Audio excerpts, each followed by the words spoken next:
예, 요한계시록 정주행해 나가고 있는데 세 번째 시간입니다. 일곱 대접에 관한 얘기예요. 아마 제가 지난 시간에 지지난주에 일곱 그 말에 대해서 말 일곱 마리가 차례로 나오는 등장하는 것에 관해서 설명을 드렸을 거예요. 그 말 일곱 마리가 제가 뭐라고 그랬냐면은 지금 우리가 사는 이 세대를, 이 인간 세대를 이렇게 바치고 있는 기준입니다. 기준. 진리죠. 진리. 우리가 생각나는 거, 언뜻 생각나는 게 첫 번째 하얀 말은 진리예요. 이 하얀 말은 나중에도 나옵니다. 19장 20장에 마지막 전쟁을 할 때 하얀 말을 타고 누가 나오냐면 예수 그리스도께서 나오세요. 어린 양이 이제 등장을 하는 그 하얀 말. 그러니까 진리. 예를 들면 하나님은 창조주시다. 우리는 피조물이다. 우리는 범죄했다. 그분이 우리를 구원하신다. 그분의 말씀이 오로지 옳다. 뭐 이런 것들은 전부 하얀 말에 속하는 거예요. 이 하얀 말이 등장을 해서 이 전 세계를 다 휘둘렀습니다. 그 하나님이 창조하셨으니까요.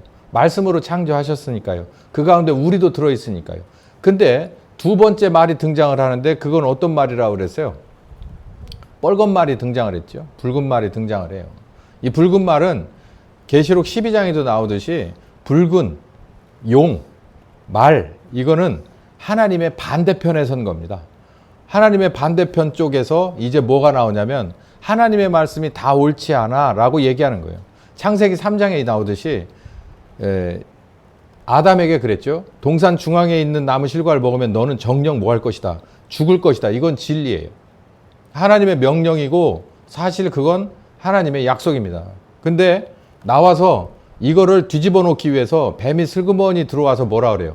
하나님의 말씀 그렇지 않다 라고 반론을 계속 제기해서 이깁니다. 그래서 하와를 먼저 넘어뜨리고 그리고 아담도 넘어뜨려요. 그러니까 흰 말이 나와서 모든 것을 깔았는데 이 붉은 말이 나와서 그 안에다 가라지를 심는 거예요. 근데 정말 치명적인 가라지를 어디다 심었냐면 그 가라지의 비유에서도 마태복음 13장에도 나오듯이 가라지를 어디다가 심냐면 이 좋은 열매 바로 옆에 심습니다. 이걸 어떻게 할 수 없는 상황이 되게 만들어요. 그러니까 심은 자도 안타깝고 심겨진 좋은 씨앗도 안타까운 거예요.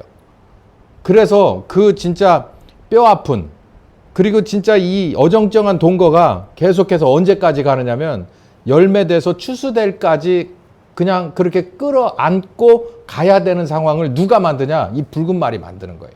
이 붉은 말이 무엇을 가지고 여기 이 내 깊은 곳에 파고드느냐면 불신입니다. 불신. 교만과 불신을 가지고 들어와요. 그러니까 이 히브리서에 3번 얘기하잖아요. 네가 하나님 말씀을 듣거든 뭐 하지 마라. 마음을 강팍하지 마라. 그 강팍하게 하면 뭐가 들어온다는 거예요? 불신이 들어온다는 거예요. 이 불신이 들어오면 이걸 뽑아낼 수 없다는 거예요. 언제까지? 내가 추수될 때까지 이걸 뽑아낼 수 없다는 거예요. 고통이라는 거예요. 고통. 그러니까 불신하지 마라. 그 주님의 말씀 앞에, 하나님 앞에, 진리 앞에 불신하지 마라. 이게 두 가지 말이고요. 그 뒤에 또 무슨 말이 나옵니까? 검정색 말. 검정색 말은 뭐냐면은 이 재물이죠. 이 물질입니다. 물질. 여러분과 제가 이렇게 어디에 들어있냐면 이 물질 속에 들어있어요. 이 질그릇과 같은 이 진짜 볼 바 없는 이거 병원에 가면 정말 볼 바 없습니다. 이거 볼 바 없는 되게 이게 소중한 것 같지만요. 어떻게 보면 이게 정말 볼 바 없어요. 이 볼 바 없는 이 정말 이 질그릇 같은 것 안에 하나님이 우리를 소중하게 생각하시는 뭐가 들어있냐면 영과 마음이 들어있는 거예요. 그래서 이 모든 것이 다 소중한데 뭐가 우리는 물질 속에 들어있기 때문에 팔은 안으로 굽듯이 항상 우선순위를 어디에다 두냐면 물질에 둔단 말이에요. 물질. 마태복음 4장에 똑같이 생각했어요. 하나님이라고 몸을 입었는데 다를 게 뭐가 있겠어. 그러고서 사탄이 와서 40일 금식한 예수님에게 무엇을 처음에 추천해요? 돌을 떡으로 만들어 먹지. 이건 무엇을 위한 겁니까? 하나님을 위한 게 아니죠. 자기 몸, 예수의 몸을 위해서예요. 그러니까 예수님이 내 몸보다도 누가 우선이다. 하나님이 우선이야 라고 얘기를 하는 거예요. 그러니까 사탄이 깜짝 놀랐어요. 그리고 두 번째, 세 번째 시험을 합니다. 결국 사탄은 이겨먹지 못했죠. 첫 번째 아담과 하와는 아주 손쉽게 이겨먹었어요. 뭘로? 물질 가지고. 물질 가지고 낚싯바늘 던졌더니 이긴 거예요. 여러분 이거 절대 쉽게 생각하면 안 됩니다. 이 불신도 우리의 죄의 근원이긴 하지만 물질은요. 죄의 근원을 뭘로 만드냐면 죄의 열매로 만드는 것이에요. 여기서 은혜 받고 나가서 현실의 직장 가운데 들어가 보세요. 이건 아닌데 이거는 성령께서 내 마음속에 아니 이건 성경에 이건 아니라고 돼 있는데 라고 하는 게 어디 한두 개입니까? 근데 여러분 그때마다 이거를 아주 적절하게 지혜 있게 그리고 정말 하나님이 주신 여러 가지 은혜 가운데서 이걸 거절하시는 일에 능숙하십니까? 아니 거절을 넘어서서 이걸 그러니까 저 사람이 이 얘기를 못하게끔 만들어버리는 데까지 여러분은 능숙하십니까? 그걸 못하면 무엇으로 포장하냐면 의뢰 그런 거야. 관행. 예수 믿는 사람이 은혜 엄청나게 시게 받고 나가서 결국은 뭐에 무너지냐면 관행에 무너지는 거예요. 관행에. 나는 도저히 이것 때문에 안 되겠다 해서 직장을 바꿔달라고 하나님 앞에 울고불고 매달려 본 적 있습니까? 여러분 주일날 내가 쉽지 않다고 그래서 하나님 앞에 울고불고 매달려가지고 주일날만은 절대로 건드릴 수 없는 아니 정말 안 되는데도 내가 이거는 충분히 하나님의 영역을 확보할 수 있을 만한 이렇게 여러분 세상을 거슬러 올라가서 무엇을요? 물질 때문에 이 세상은 물질 가지고 돌리는 거잖아요. 물질의 그 욕망 가지고 돌리는 거 아닙니까? 그걸 이겨먹어 본 적이 있냐는 거예요. 이게 쉬운 말이 아니에요. 이 검정색 말.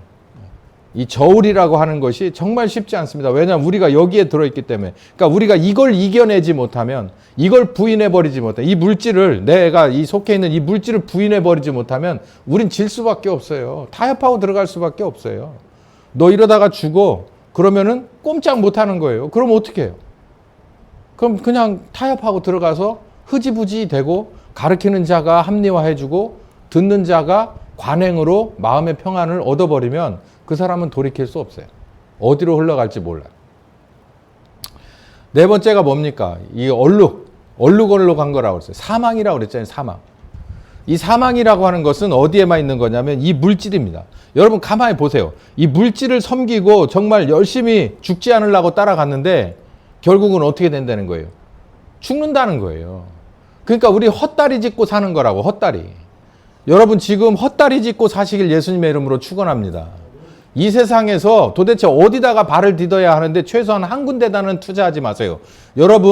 여러분의 인생에 육체의 인생 가운데 전력으로 여러분 투자하지 마세요. 우선순위를 거기다 두지 마세요. 그러면은 그냥 날거지처럼 그냥 하늘 이고 살고 땅바닥에서 야곱처럼 잡니까? 그러라는 얘기는 아니에요. 일용할 양식은 반드시 구해야 되는 거지만 여러분의 모든 것을 거기에 여러분의 마음을 재물에 두지 말라는 거예요. 여러분의 마음을 물질에 두지 말라는 거예요. 결국 그건 뭐예요? 사망으로 끝난다는 거예요. 이 얼룩말은요, 뭘 의미하느냐면 이 세상의 끝을 말합니다. 이 세상의 끝은 결국 사망으로 끝나요. 이 세상 중에서 만물의 영장이 사람이잖아요. 사람이 사망으로 끝나는 거예요. 근데 뭘 그렇게 여기다가 그리고 너 이러다 죽어라고 하면은 그래 모두 다 죽어 이렇게 하면 저쪽에서 할 말이 없어요. 사탄이 할 말이 없는데 죽어? 그렇게 하면 죽어? 모두는 영생하는데 나만 죽는 것처럼 그건 뭐 안 되지. 그거는 진짜 문제가 있지. 근데 모두 그래도 이래도 저래도 가긴 가요. 근데 중요한 건 오늘 계시록에 오늘 나올 얘기입니다. 이게 어떻게 죽느냐가 중요한 거예요. 어떻게 살다가 어떻게 죽느냐를 하나님이 본다는 거예요. 그 네 가지 말이 굉장히 중요합니다. 이 일곱 대접이 이제 그 다음에 나오는데 이 네 가지 말은요, 무엇을 말하냐면 이 세상 우리가 사는 곳에 있어서 네 가지 기둥을 말하고 그 기둥 가운데 우리가 들어서 무엇을 바라보고 어디를 목표로 삼고 살 거냐라고 하는 것이 우리들의 주어진 과제인데 여기 이제 일곱 대접은 어디로 가는 거냐면 이제 심판으로 가는 거예요. 자, 여러분, 제가 이 계시록을 읽으면서 한 가지 정말 하나님의 그 소위 말해서 규모, 스케일이 장대합니다 그러잖아요. 아이맥스 영화로 다 찍었고 막 이러는 영화들 보시면 가서 보시면 정말 조그만한 이런 화면보다는 더 넓은 아이맥스 영화 같은 걸 보면 특히 이렇게 위에서 아래로 드론 촬영 비슷한 걸 하는 걸 보잖아요. 그러면 정말 깜짝 놀랍니다. 왜냐하면 나는 저 시점에서 볼 수가 없기 때문에. 그러니까 드론의 시점에서 이렇게 넓이 위에서 아래로 막 내리꽂는 장면이라든가 막 옆으로 이렇게 휘는 장면들, 뭐 스타워즈라든가 뭐 기타 뭐 이런 영화들 보면 깜짝 놀라잖아요. 내가 그 시점에서 볼 수 없는 각도를 보여주니까.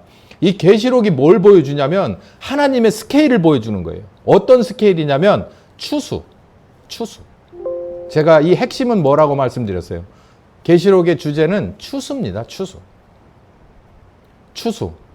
이 추수에서는 등장하는 게 세 개가 등장한다고 보면 되겠죠. 하나는 추수하시는 추수꾼, 그리고 하나는 추수의 대상인 알곡, 그리고 하나는 버림받는 쭉정이. 그럼 끝이에요. 이 추수를 어떻게 하느냐는 거예요. 여러분 가만히 보세요. 이 밭에서, 밭이 아니라 이제 논에서 벼가 이렇게 올라옵니다. 논에 저 벼를 어떻게 추수할까요? 지금은 아무것도 안 보이지만 한 2달 정도 지나면 이제 추수 얘기가 나와요. 어느 날인가 쭉 걷다 보니까 저거 언제 저렇게 노릇노릇한데 왜 여기까지 놔뒀을까라고 하는데 그 다음날 걸을 때 보면 아무것도 없어. 뭘로 한 거예요?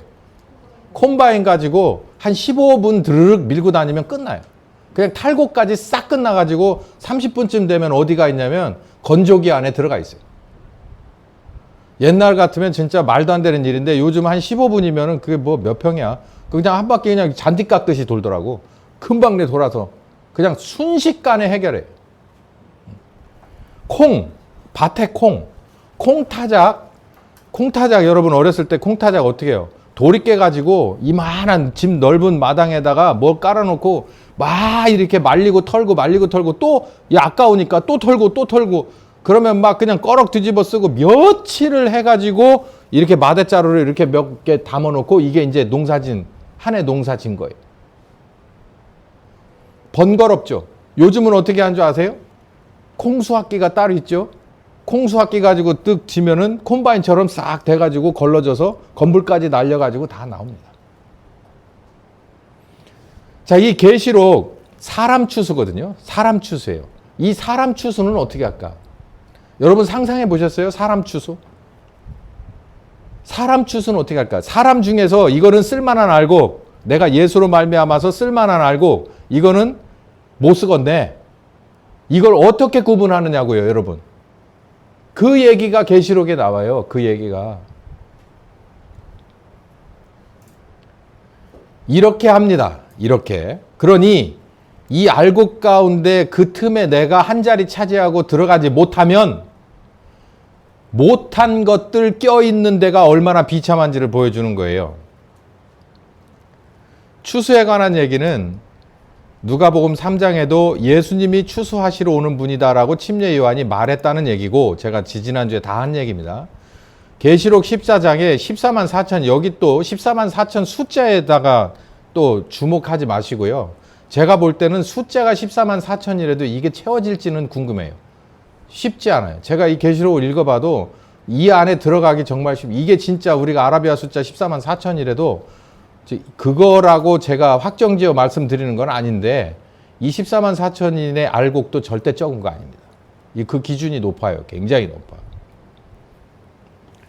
자, 이 사람들 어린 양에게 첫 열매로 바쳐진 사람들 14만 4천인 이게 추수거든요. 첫 열매로 바쳐진 어린 양에게 바쳐진 사람, 거짓말 않고 흠이 없는 사람, 짐승과 우상에 경배하지 않고 이마와 손에 짐승의 표를 받지 않은 사람. 이 사람들 14만 4천 이게 추수예요. 이걸 어떻게 추수를 하겠냐는 거예요. 어떻게. 제가 미리 말씀드릴게요. 사람 추수는요. 환경을 바꿉니다. 환경을. 어떻게 바꾸냐면 우리가 사는 이 세상에 이 물질, 그러니까는 하늘이 있고 바다가 있고 땅이 있고 그리고 산이 있고 그리고 뭐 기타 다른 것들이 쭉 있는 이것들을 하나씩 말하자면 고장을 내거나 스톱을 시켜요. 그게 7 대접입니다. 그래서 하나씩 파괴를 시켜요. 이거 누가 파괴를 하는 거냐면 사탄이 하는 게 아니에요. 하나님이 파괴를 시키는 거예요. 뭐 때문에? 추수하려고 환경을 조성한다니까. 알곡을 뽑아내려고 환경을 조성을 해요. 아, 이거 되게 못 따라오네. 저기 꾀 있잖아요. 꾀. 들깨나 참깨. 그거 가지고 있어서 먹을 수도 있지만 대부분 뭐를 냅니까? 꼭 짜서 기름을 내죠. 그럼 기름을 내려면 어떻게 해요? 깨끗하게 씻어서 말려갖고 저기다 갖다 주면, 방앗간에 갖다 주면 방앗간에서 뭐 해요? 볶아요. 들들들들 볶는다고. 요즘은 좀 덜 볶더라고. 옛날에는 막 시커멓게 볶았어요. 그렇게 많이 볶는 거 싫어요. 기름은 좀 쩍 나와도 덜 볶아주세요 라고 했기 때문에 그런지 요즘은 유행이 다 그렇게 바뀌더라고. 들들들들 볶는 거예요. 뭐 하려고? 기름이 뭐 하게? 기름이 우러나게끔 만드는 거죠. 그냥 그 상태에서 안 볶고서 짜면 어떻게 되니까? 기름이 원하는 대로 안 나오는 거예요. 그러니까 뭐 하는 거예요? 환경을 조성해서 이걸 어디다 넣어서 후라이팬에 넣어가지고 들들들들 볶는 거예요. 사람도 알곡을 찾으려면 환경을 들들들들 볶아야 되는 거예요. 그래서 7개의 대접이 필요한 거예요. 들들들들 볶아도 본질이 바뀌지 않느냐를 보는 거예요. 이게 이마의 표를 받은 사람은 환경이 바뀜에 따라서 적응을 쉽게 해버려요. 그래? 이쪽이 막히면 이쪽으로 가지. 이쪽이 막히면 이쪽으로 가지. 애들이 안 일어나려고 이불을 확 걷어치면은 요 가지고 뒤집어 쓰고, 요를 또 확 걷어치면은 저 옆에 아랫모에 가서 배 깔고 눕고, 그거하고 똑같듯이 사람도 그런 거예요. 신앙생활 못하게 이거를 뚝 잘라내면은 그러면 이쪽으로 모여요. 그러고서 이쪽도 반으로 뚝 잘라내면은 이쪽으로 모여요. 들들들들 볶는 거예요. 그러면서 자기의 신앙의 정체성을, 여기 나오잖아요. 어떤 사람이라고 나오냐면 첫열매로 바쳐진 사람. 이게 진짜 첫열매는 굉장히 소중한 열매. 하나님 앞에 첫열매는 아주 상징성이 있는 거예요. 거짓말하지 않고 흠이 없는 사람, 우상에게 경배하지 않고 이마에 손에 표를 받지 않는 사람. 이 표라는 게 이런 거예요. 여러분 어디 들어가려면 카드 들고 들어갑니다. 카드 없이 들어갈 수 있는 데가 거의 없어요. 카드를 웬만한 아주 좋은 아주 어디서나 받는 카드를 들고 가면 걱정될 게 하나도 없죠. 그냥 쓰리빠 신고 가도 다 됩니다. 여기 보면은 이마나 손에 짐승의 표를 받게 되면 이 짐승이 관할하는 곳은 무조건 프리패스가 되는 거예요. 그러니까 짐승하고 반대편은 하나님 쪽이라고 본다면, 하나님 쪽에 있는 사람이 그 카드를 손에 쥔다면 그게 뭐가 되는 거예요? 하나님 쪽은 끊어내버린 거라. 그럼 뭐가 있을까요? 하나님 쪽 붙들려고 이 짐승의 표를 받지 않으면 마트도 못 가고, 중국이 그렇다며. 뭐 카드 없으면은 뭣도 못하고 다 못한다며. 다 관리 대상인데 내가 그 자체를 거부해버리면 어디 마트에 가서 뭘 하나를 사기도 어려운 세상이라면서. 우리도 그렇게 만들려고 한다면서요. 영적으로는 더 심한 거죠. 영적으로는 물질이나 이것을 최고다라고 목사가 설교를 하고 교인들이 따라가는 것을 막지 않으면, 그냥 놔두면요, 여기 주일날만 와서 이런 식으로 하고 하나님 나라 갈 거고 여기선 이런 방식으로 사는구나. 말씀은 다 소외되는 거예요. 예수님의 십자가는 소외되는 거예요. 그러면서 나는 여기서 여기대로 여기 방식대로 카드를, 짐승의 표를 받고 살고, 그리고 하나님 나라는 갈 거라고 착각 속에서 사는 거예요. 그런 사람들이 비일비재한 곳에 그렇지 않은 사람 14만 4천이 끼어서 힘들게 살아가는 거예요. 복음 전하면 여러 가지 것에 걸리고, 또 이 세상 사람들하고 섞이지 않으려니까 그 표를 안 받으려고 애를 쓰다 보니까는 할 수 있는 게 별로 없는 거예요. 이 상황을 들들들들 볶는 거라니까. 뭐 하라고? 예수 믿겠다고 나온 사람들 중에서 뭐 하라고? 가짜들은 뭐 하라고? 떨어져 나가라고. 힘든 상황을 만드는 건 이 사람들의 죄 때문이 아니라 믿는 사람들 중에서 헛개비를 뽑아내려고 하는 거예요. 불순물 있는 것들을 재버리려고 들들들들 볶는 거라니까. 그래서 여기 뭐라고 되어 있냐면, 읽어봅시다. 시작. 그래서 하나님의 계명을 지키며 예수님을 충실히 믿는 성도들은 이런 때 인내가 필요하다. 그때 나는 하늘에서 기록하라. 지금부터 주님을 믿고 죽는 사람은 행복하다. 라고 말하는 음성을 들었습니다. 그러자 성령님도 그렇다. 그들은 괴로운 수고에서 벗어나 쉬게 될 것이다. 이것은 그들의 행한 일이 그들을 따라다니기 때문이다. 라고 말씀하셨습니다. 라고 되어 있어요.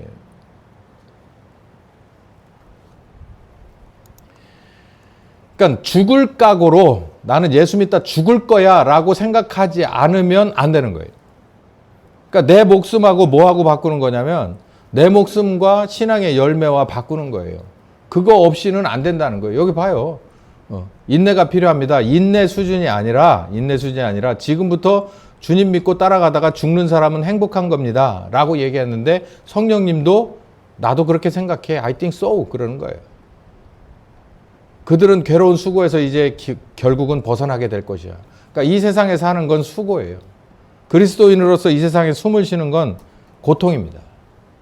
근데 그 고통의 끝에 뭐가 어떻게든 이게 끝나면 주님 믿고 죽는 사람은 행복한 것이다. 하나님이 그렇게 얘기했어요. 주님 믿고 살이야지 라고 생각하는 우리한테 엄청나게 틀린 말이에요. 나는 예수 믿고 죽을 거야 라고 생각해. 예수 믿다가 죽을 거야. 상황이 계속해서 나를 궁지로 몰아넣는데 나보고 타협하라는 건데 안 그러면은 계속해서 설 자리가 없이 밀려서 고통스러운 삶을 사는 거예요. 그러다가 순교도 되고 그러다가 순교 같은 삶을 살다 결국은 그 모진 목숨이 끊어지는 거예요. 근데 뭐라고 말하냐면 주님 믿고 죽은 자는 행복하다. 그 행한 일이 그를 따라다닌다. 나쁜 짓을 했으면 나쁜 짓을 한 게 끝까지 따라붙어요. 꼬리표가. 그리스도인으로서 똑바로 살았으면 똑바로 살았다는 것이 끝까지 따라붙는다는 거예요. 예. 한 대로 갚아준다고 말씀이 나와 있잖아요.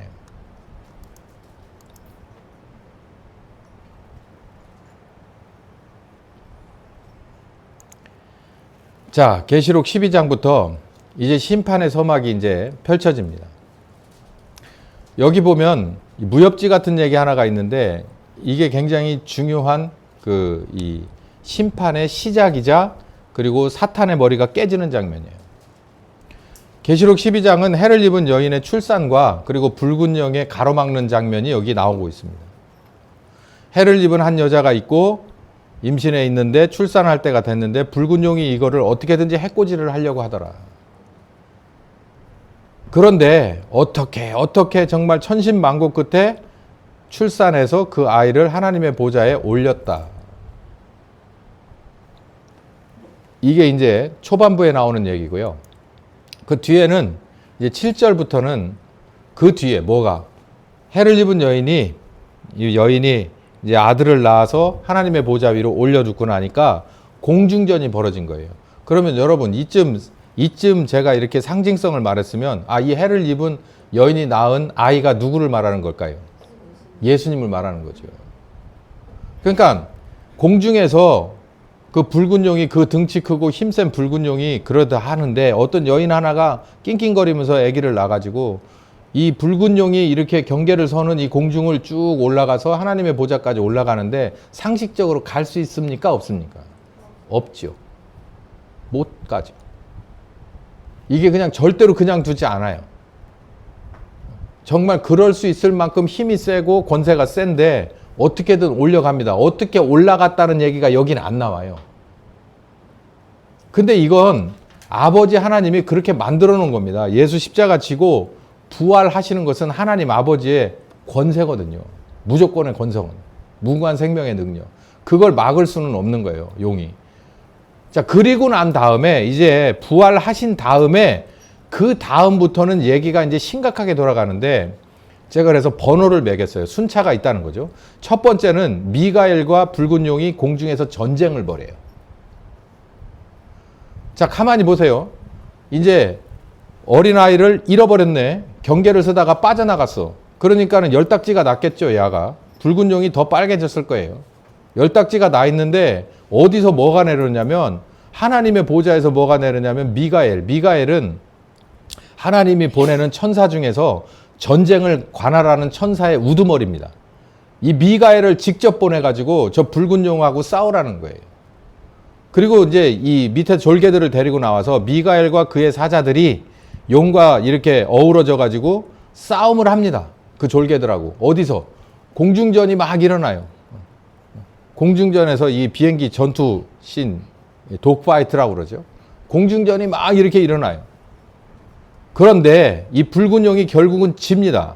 지고 그리고 땅바닥으로 쫓겨요. 그래서 이 붉은 용의 정체가 뭐냐를 우리에게 가르쳐 주는데, 아까 그 붉은 북다라고 하는 것에 붉은 말이라고 말로도 나오고 용으로도 나오죠.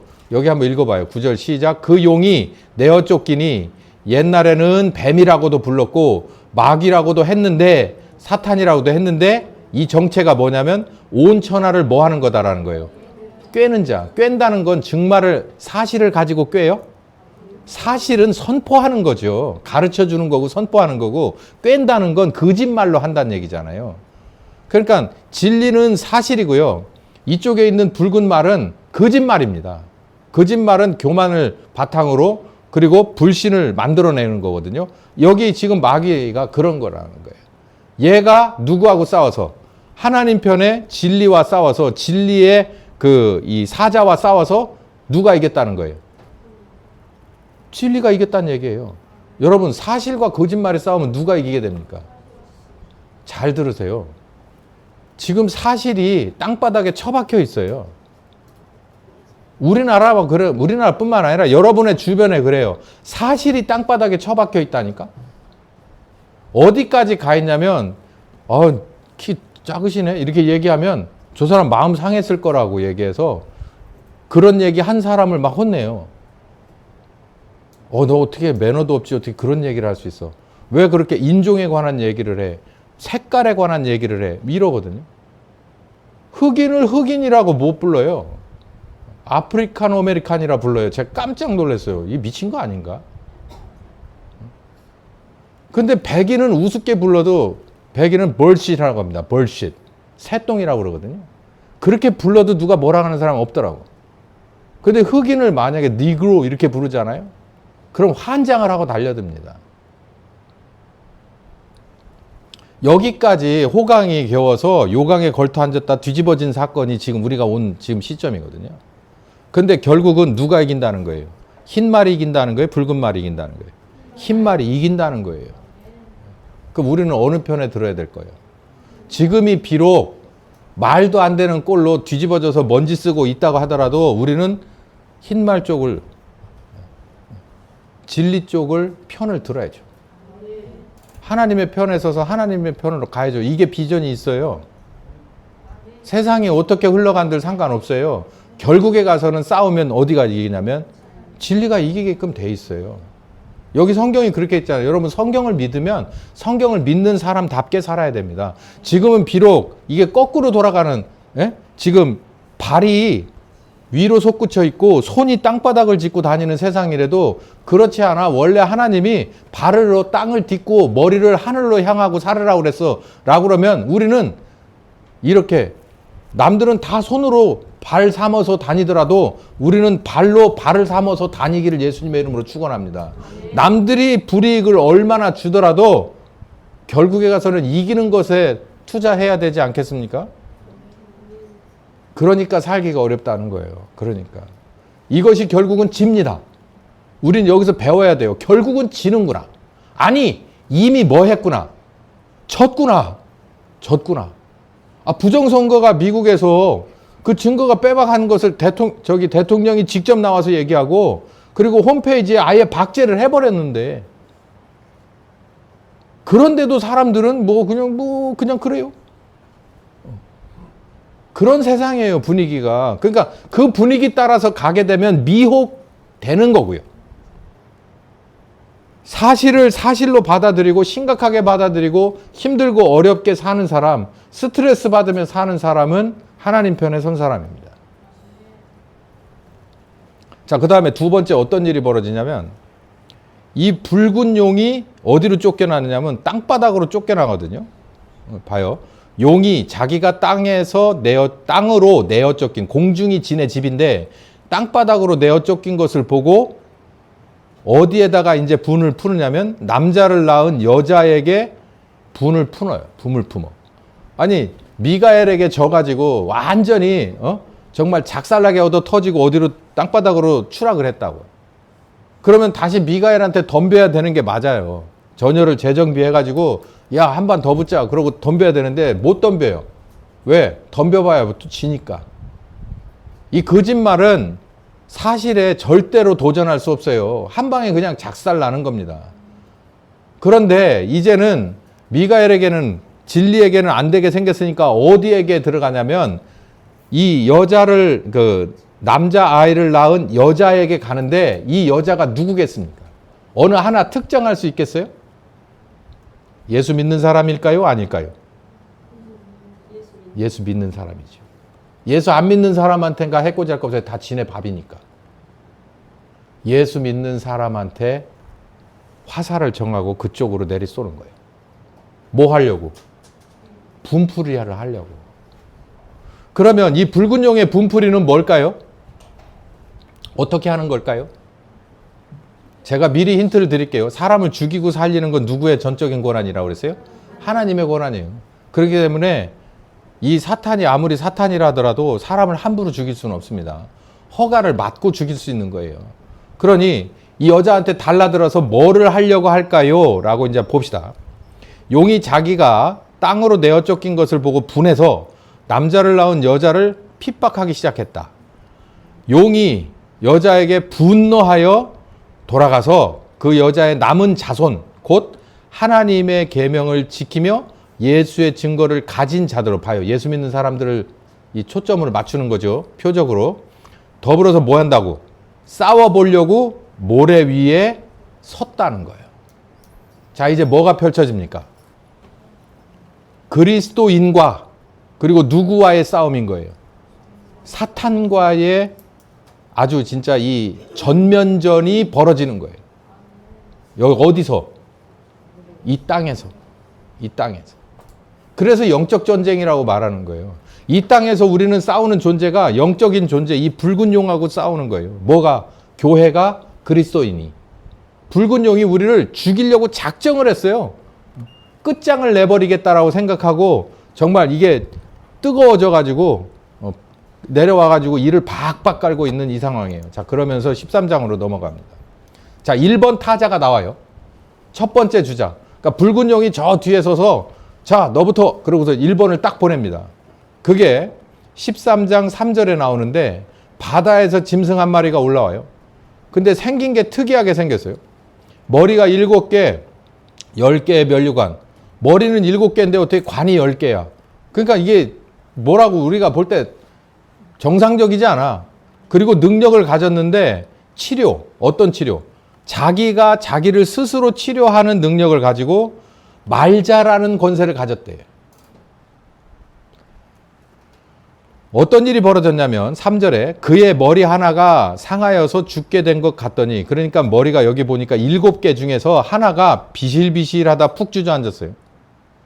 그러니까 옆에 있던 머리가 어허 이거 가만 놔두면 죽겠구나 그래가지고 죽었던 것을 낫게 만들어요. 누구 보라고 한 거예요 이거? 상대방이 누구예요? 예수 믿는 사람들, 그리스도인을 앞에다가 쫙 깔아놓고 이쪽에서 누군가가 선수 하나가 딱 등장했는데 머리가 7개인데 나오는데 하나가 시들시들 하더니 푹 주저앉네. 그러니까 야가 보란 듯이 안수를 했든 약을 발랐든 수술을 했든 뭘 했든 약을 먹였든 뭘 했든 이게 확 하고 살아나는 거예요. 그럼 이게 누가 봤을까요? 그 상대방, 예수 믿는 사람들이 딱 봤을 거 아니에요. 그러면서 어땠을까요 속으로? 이야 신기하네. 어떻게 저렇게 하지? 저거 죽었던 거 아니었어? 근데 어떻게 죽은 걸 살리지? 이제 이런 식이 된 거예요. 이게 전쟁이에요. 전쟁. 이미 치고받는 전쟁이 아니라 이쪽에서 저쪽을 뭐 하는 거예요? 미혹하는 거예요. 미혹. 이쪽에서는 할 수 있는 게 뭐냐면 붉은 용은 할 수 있는 게 처음부터 끝까지 내놓을 수 있는 카드가 뭐냐면 속이는 거예요. 속이는 거.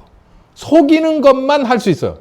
그걸 가지고 나왔는데 처음에 보여준 게 뭐냐면 옆에 생긴 지 동료 머리 하나를 다시 살려내는 것 같은 것을 보여줍니다. 그러니까 효과가 나와요. 온 땅이 이상히 여기면서 짐승을 따라붙어요. 그러니까 예수 안 믿는 사람은 말할 것도 없고 예수 믿는 사람들도 이제 마음속에 이제 고뇌가 시작되는 거예요. 이거 야 진짜 저 대단한데? 저거 이렇게 되는 거예요. 자, 좀 더 가볼게요. 용이 그 뒤에 있는 이 붉은 용이 짐승에게 권세를 플러스를 주네. 플러스 권세를 또 주네. 그 용에게 경배하며 짐승에게 경배하여 가로되 누가 이 짐승과 같으뇨? 누가 능히 이와 싸울 거냐? 이걸 보니까 뭐하고 비슷하냐면 성경에 그 골리앗을 앞에다가 세워놓고 막 골리앗이라니까 뒤에서 막 소리 지르는 거하고 더 북돋아 주는 거하고 비슷해요. 뭐를 앞에다 놓고 다윗이라는 어린 소년이나 다윗이 없을 때 오합지졸된 이스라엘 그 사울과 그 군졸들을 앞에다 놓고 이쪽에서는 막 이러는 것 같아. 5절 또 짐승이 큰 말과 참담한 말하는 입을 받고 또 42달 일할 권세를 받았다. 짐승이 입을 벌려 하나님을 향하여 회방하되 그 이름과 그의 장막 곧 하늘에 거하는 자들을 회방하더라. 이게 회방이라는 게 뭐냐면 골리앗도 그랬듯이 하나님의 이름을 회방하면서 뭐라 그래요? 오늘날 나와 싸워서 이길 수 있는 자가 있느냐라는 거예요. 오늘날 나와 싸워서 이길 수 있는 자가 있느냐. 근데 이게 먹혀요.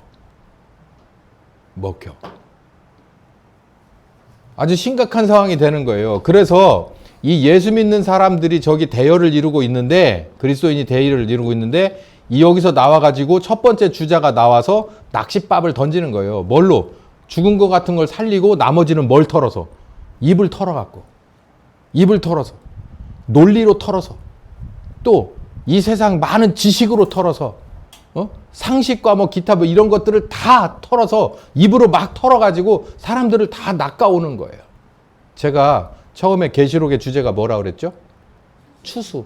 추수하려면 상황을 추수의 상황으로 만들어야 된다고 그랬죠. 그래서 하나님이 이 상황을 만들어 놓습니다. 그래서 이것이 내려와 가지고 미가엘하고 싸워서 그러니까 이 예수님이 부활 승천하시니까 미가엘이 내려가 가지고 이걸 어디로 쫓아요? 저 땅바닥으로 쫓아요. 추수를 위해서예요. 그러면서 이게 내려가 가지고 어떤 권세를 잡냐면 생명이라고 하는 것에 이 아주 그 뭐라 그럴까요? 목줄을 딱 쥐고 그리고 입을 털어서 사람들을 배교하게끔을 만들어요. 그쪽에 있는 사람들을 걸어서 자기 편으로 만들게 선악과를 따먹을 수밖에 없게끔을 만드는 거예요. 하나는 뭘로? 상처 입은 것을 치료하는 것으로 또 하나는 입으로 논리로 털어서 자꾸 끄잡아 당겨 오는 겁니다. 여기에 많은 것들이 빨려 들어가요. 자석에 쇠붙이가 빨려 들어가듯이 쭉 빨려 들어가는 거예요. 추수 이렇게 하는 거예요. 누가 하는 거라고 그랬어요? 이게 누구 스케일이라고요? 하나님 스케일이에요. 콤바인 그 안에 뜯어봐요. 엄청나잖아요. 그거 누구의 스케일입니까? 추수하는 사람의 스케일이잖아요. 하나님이 콤바인을 이런 식으로 만드는 거예요. 콤바인을 뜯어놓고 봐봐요. 날카로운 것들이 어디 한두 개입니까? 여기 보니까 날카로운 첫 번째 날을 집어넣는데 이런 날을 집어넣었어요. 여기에서 그냥 3분의 1씩 뚝뚝뚝뚝 떨어져 나가는 거예요. 그러니까 준비가 안 돼 있으면 안 된단 말이에요. 제가 그래서 여러분한테 목 놓아 외치는 거예요. 여러분 신앙생활 계속 꾸준하게 업그레이드 되지 않으면 여기를 어떻게 통과할 겁니까? 라는 거죠. 여기 짐승 한 마리가 또 나와요. 비슷한데 얘는 조금 더 특이하게 셉니다. 자, 이건 이제 우리 점심 식사하고서 할 텐데 오늘 말씀을 좀 정리를 해보면 이거예요. 우리가 세상을 살면서 무엇을 먹고 무엇을 입고 어떤 식으로 어떤 직장 다니며 어떤 가정을 꾸리고 어떻게 사는 거 되게 중요해요.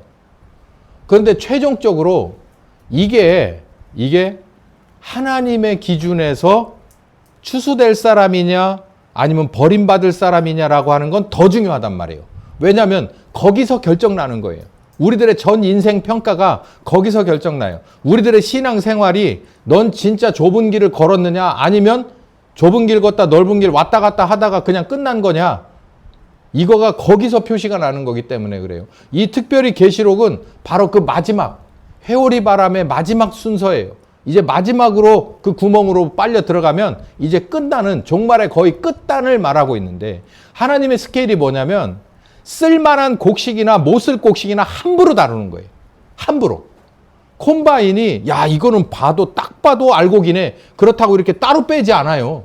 그 알곡이니 뭐니 껍질을요 전부 한 번에 어디다 집어넣냐면 그냥 싹 뺍니다. 그래가지고 막 이빨 사이에다 막 집어넣어가지고 막 갖다 굴리고 막 털어내고 불어내고 해서 나중에 보니까 이쪽에는 좋은 것 저쪽에는 건물은 다 날아가 버리는 거예요. 그 점을 명심하세요. 우리가 어디에 들어갈 걸 각오해야 되냐면 그 이빨 사이에 들어가서 처절하게 이리 굴러지고 저리 굴러질 것을 각오하지 않으면, 그리고 그걸 이겨낼 수 없다면, 견뎌낼 수 없다면 우리는 알곡이 될 수 없다는 걸 알아야 돼요. 우린 너무나도 편한 신앙생활을 지금까지 나면서부터 해오지 않았습니까? 여기서 아무리 나이가 많으셔도 예수 믿는 것에 관한 정치적인 핍박, 인간적인 핍박, 그 못 먹는 핍박을 정말 본격적으로 이들의 한 10분의 1이라도 당해본 사람들이 우리 중에는 없어요. 저도 없어요. 이제 추수는 바로 이런 과정을 겪어서 하는 거라는 걸 우리는 알아야 될 때가 됐고, 아는 게 중요한 게 아니라 그 과정에서 내가 변질되면, 내가 그냥 무게감이 없어서 그냥 휙 하고 날아가 버리고 타협하고 쓰러진다면 아무 의미 없다는 거예요. 지금이 바로 그런 때고 이 말씀이 우리에게 필요한 때라는 겁니다. 사랑이 많으신 아버지, 귀한 말씀 잘 알아듣게 하여 주시고 이제 장난 아니고 실제 상황 벌어졌다는 것을 꼭 기억하게 하셔서 이 추수 가운데서 끝까지 완주할 수 있는 우리와 교회가 되게 하여 주시옵소서. 지금은 우리 주 예수 그리스도의 은혜와 아버지 하나님 극진하신 사랑하심과 성령님 교통하시는 역사가 이제는 아버지의 뜻 따라서 정말 추수로, 정말 알곡으로 추수가 되어 하나님께 영광 돌려드리고 귀한 안식에 들어가기로 작정하는 한 10년과 가정과 교회 위에 함께 하시며, 특별히 환자들 위해 불안을 걷어내시고 평안을 허락하여 주시며 무궁한 생명의 능력으로 함께하여 주시기를 예수 그리스도의 이름으로 축원하옵나이다. 아멘.